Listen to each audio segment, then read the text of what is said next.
नमस्कार, मैं मनीष कुमार वर्मा। इस न्यूज़ में आपको सुनाएंगे और दिखाएंगे कि पहलगाम पर जो आतंकवादी हमला हुआ, जात पूछकर और उसको कलमा पढ़वा मारा गया।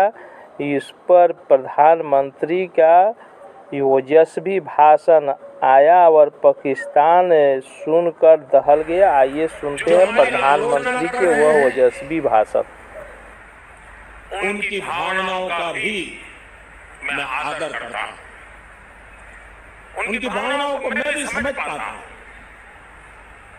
और आलोचना करने का उनका पूरा अधिकार भी है। लेकिन मेरा सभी साथियों से अनुरोध है कि ये वक्त बहुत ही संवेदनशील और भावुक पल है। पक्ष में या विपक्ष में हम सब राजनीतिक छींटाकशी से दूर रहें। इस हमले का देश एकजुट होकर के मुकाबला कर रहा है। देश एक साथ है, देश का एक ही स्वर है और यही विश्व में सुनाई देना चाहिए, क्योंकि लड़ाई हम जीतने के लिए लड़ रहे हैं।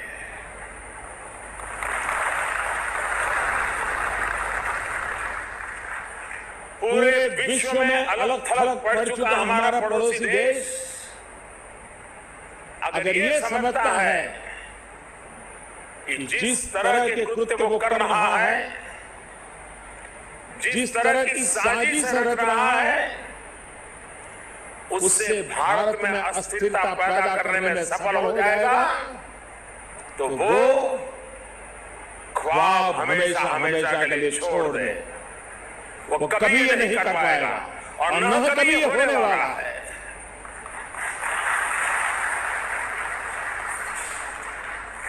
इस समय बड़ी आर्थिक बहाली के दौर से गुजर रहे हमारे पड़ोसी देश को ये भी लगता है वो ऐसी तबाही मचाकर भारत को बदहाल कर सकता है, उसके ये मंसूबे भी कभी पूरे होने वाले नहीं है।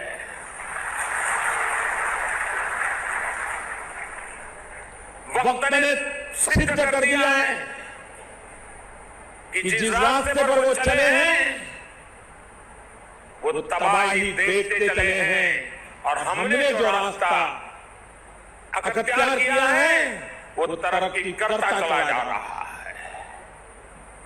130 करोड़ हिंदुस्तानी ऐसी हर साजिश, ऐसे हर हमले का मुंह तोड़ जवाब देगा।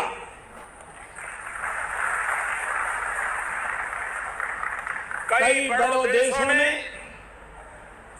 बहुत ही सख्त शब्दों में इस आतंकी हमले की निंदा की है और भारत के साथ खड़े होने की, भारत को समर्थन की भावना जताई है। मैं उन सभी देशों का आभारी हूं और सभी से आह्वान करता हूं कि आतंकवाद के खिलाफ सभी मानवतावादी शक्तियों को एक होकर के लड़ना ही होगा। मानवतावादी शक्तियों ने एक होकर के आतंकवाद को परास्त करना ही होगा। आतंक से लड़ने के लिए जब सभी देश एक मत, एक स्वर, एक दिशा से चलेंगे तो आतंकवाद कुछ पल से ज्यादा नहीं टिक। साथियों, पुलवामा हमले के बाद अभी मनस्थिति और माहौल दुख के साथ आक्रोश से भरा हुआ है। ऐसे हमलों का देश डटकर मुकाबला करेगा यह देश रुकने वाला नहीं है। हमारे वीर शहीदों ने अपने प्राण की आहुति दी है और देश के लिए मर मिटने वाला हर शहीद दो सपनों के लिए जिंदगी लगाता है। पहला देश की सुरक्षा, दूसरा देश की समृद्धि। मैं सभी वीर शहीदों को उनकी आत्मा को नमन करते हुए, उनके आशीर्वाद लेते हुए मैं फिर एक बार विश्वास जताता हूं कि जिन दो सपनों को लेकर के उन्होंने जीवन को आहूत किया है, उन सपनों को पूरा करने के लिए हम जीवन का पल पल खपा देंगे। समृद्धि के रास्ते को भी हम और अधिक गति दे करके, विकास के रास्ते को और अधिक ताकत दे करके हमारे वीर शहीदों की आत्मा को नमन करते हुए आगे बढ़ेंगे। सबसे पहले मैं पुलवामा के आतंकी हमले में शहीद जवानों को आदरपूर्वक श्रद्धांजलि अर्पित करता हूं। उन्होंने देश की सेवा करते हुए अपने प्राण न्योछावर किए हैं। दुख की इस घड़ी में मेरी और हर भारतीय की संवेदनाएं उनके परिवार के साथ है।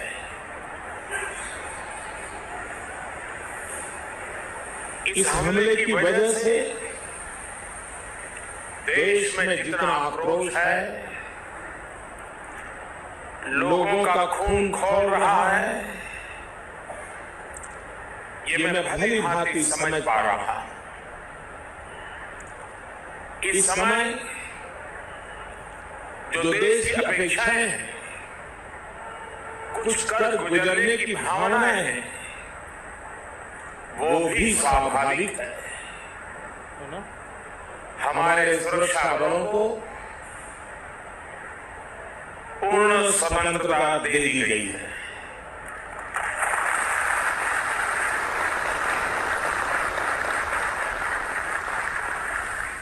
हमें अपने सैनिकों के शौर्य पर, उनकी बहादुरी पर पूरा भरोसा है। मुझे पूरा भरोसा है कि देशभक्ति के रंग में रंगे लोग सही जानकारियां भी हमारी एजेंसियों तक पहुंचाएंगे, ताकि आतंक को कुचलने में हमारी लड़ाई और तेज हो सके।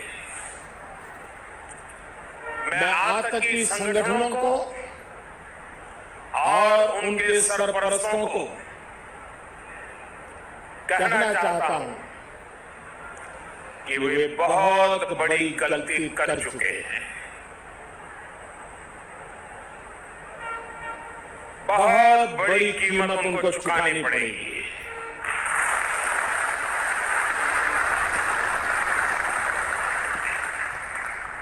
मैं देश को भरोसा देता हूं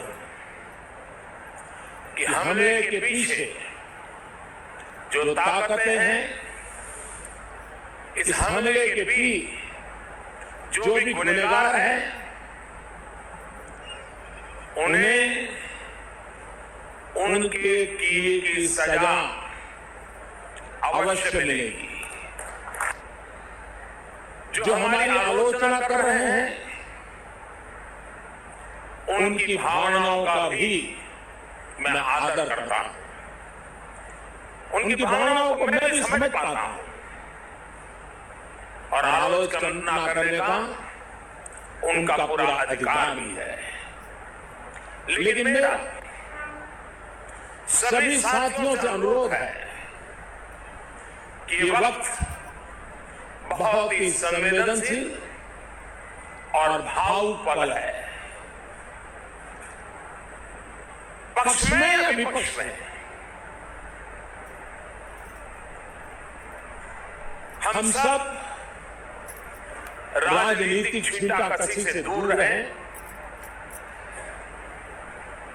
इस हमले का देश एकजुट होकर के मुकाबला कर रहा है। देश एक साथ है, देश का एक ही स्वर है और यही विश्व में सुनाई देना चाहिए, क्योंकि लड़ाई हम जीतने के लिए लड़ रहे हैं।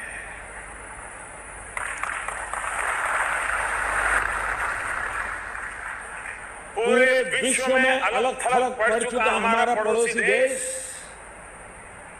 अगर ये समझता है कि जिस तरह के कृत्य वो कर रहा है, जिस तरह की साजिश रच रहा है, उससे भारत में अस्थिरता पैदा करने में सफल हो जाएगा, तो वो ख्वाब हमेशा हमेशा के लिए छोड़ दे। वो कभी ये नहीं कर पाएगा और न कभी ये होने वाला है।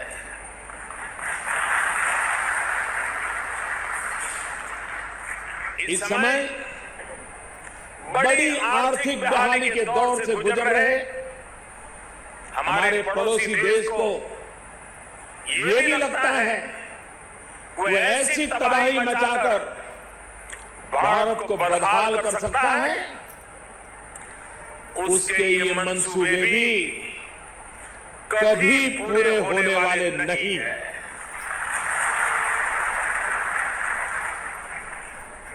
वक्त ने सिद्ध कर दिया है कि जिस रास्ते पर वो चले हैं वो तबाही देखते चले हैं और हमने जो रास्ता अख्तियार किया है वो तरक्की करता चला जा रहा है।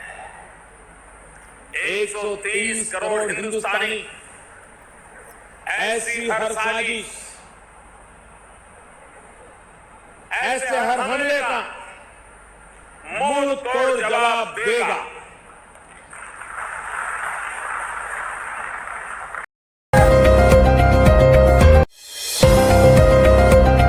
बढ़ाने के लिए MSJP न्यूज एक बार अवश्य देखें, अपना राय कमेंट बॉक्स पर अवश्य भेजें। जय हिंद, भारत माता की जय।